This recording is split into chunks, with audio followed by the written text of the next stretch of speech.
Dear church, we want to continue our lockdown lessons. Still we learn from Paul in the prison. Liebe Gemeinde, wir möchten unsere Lockdown-Lektion fortsetzen und wir werden auch weiterhin von Paulus He lernen. was in the prison, but it didn't stop him to bear fruit.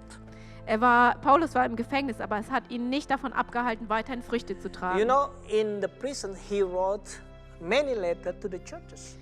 Wisst ihr, im Gefängnis hat er viele Briefe geschrieben an die Gemeinde. He became so productive and blessing for others. Er ist so produktiv gewesen und so ein Segen für viele andere. And what Paul didn't know at the time, his letter were a blessing not only for them at the time, but also for us here. Und was Paulus zu der Zeit nicht wusste, dass seine Briefe nicht nur ein großer Segen sind für die Leute damals, aber auch für uns heute. And his letters become God's inspirations for the New Testament Bible. Und seine Briefe sind ja Gottes Inspiration geworden für das Neue Testament. Can you imagine if he was not in the prisons? We cannot have his letter in the New Testament. How will be the New Testament looks like? Könnt ihr euch vorstellen, wie es gewesen wäre, wenn Paulus nicht im Gefängnis gewesen wäre, er die Briefe nicht geschrieben hätte, wie dann das Neue Testament ausgesehen Our hätte? New Testament can be very thin.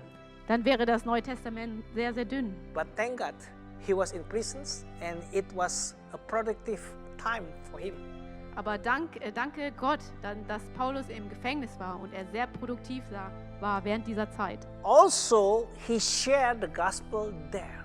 Und auch hat Paulus in dem Gefängnis das Evangelium verkündet. He shared the gospel, for example, to Onesimus in the prisons. Zum Beispiel hat er das Evangelium verkündet auch an Onesimus im Gefängnis. We can see here in Philemon 1, verse 10 until 11.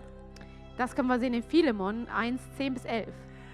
That I appeal to you for my son Onesimus, who became my son while I was in chains. Formerly he was useless to you, but now he has become useful both to you and to me. Philemon 1, 10 bis 11. Ich bitte dich für meinen Sohn, den ich hier im Gefängnis gezeugt, das heißt zum Glauben geführt habe, für Onesimus. Früher hattest du an ihm nur einen Nichtsnutz, aber jetzt kann er dir und mir von Nutzen sein. So, can you imagine Paul got Onesimus in the prison, not behind the pulpit? Also Paulus hat Onesimus sozusagen gezeugt im Gefängnis und nicht auf der Kanzel. Although he was in lockdown, but Paul still fruitful. Obwohl er im Gefängnis war, war er trotzdem noch fruchtbar. And Onesimus is not only become a believer, but Paul discipled him and became his spiritual son. Also Onesimus ist nicht nur bekehrt worden, ist nicht nur ein Gläubiger geworden, sondern er war er hat ihn zum Jünger gemacht und ihn zu seinem geistigen Sohn gemacht. And he helped Onesimus from useless become useful. Und er hat Onesimus geholfen, von einem Nichtsnutz zu jemandem zu werden, der von Nutzen ist. So dear church, do you know the meaning of Onesimus? Liebe Gemeinde, kennt ihr die Bedeutung von Onesimus? Onesimus means useful. Onesimus bedeutet nützlich. It means he was born with this meaning, with this purpose to be useful. Das heißt, er wurde geboren und zwar mit der Bestimmung, nützlich zu sein. But because of his act, because of his crime, he was in prison and become useless. Aber durch sein Handeln und durch seine Vergehen ist er in dem Gefängnis gelandet und wurde dadurch nutzlos. But thank God he met Paul there in the lockdown. Aber danke Gott, dass er dann in dieser Lockdown-Situation Paulus getroffen And hat. Paul helped him to find back his purpose. Und Paulus hat ihm geholfen, zurückzufinden zu seiner Bestimmung. So here is Onesimus. Also hier ist Onesimus. Was born to be useful, Er wurde geboren, um nützlich zu sein. but then became useless, Und dann wurde er jedoch nutzlos. then become useful again because of Paul's ministry. Und dann wurde er wieder nützlich, und zwar wegen Paulus Dienst.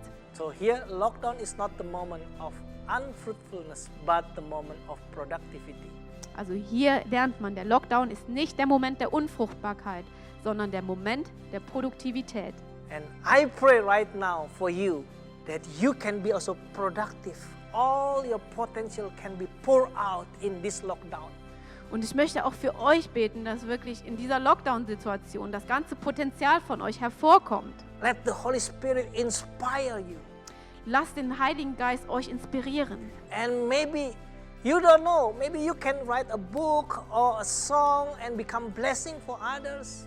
Und wir wissen nicht, vielleicht kannst du ein Buch schreiben oder ein Lied schreiben und ihr könnt ein Segen für viele andere werden. I'm waiting for that. After lockdown, maybe you can share your new books and your new songs to me. Und ich warte darauf. Nach dem Lockdown möchte ich dein neues Buch und Lied sehen und hören. Or you can have another potential. Be released in this lockdown. Be fruitful. Und ihr könnt auch es kann auch ein anderes Potenzial sein. Seid fruchtbar. Amen. Amen. God bless you, dear church. Gott segne euch, liebe Gemeinde.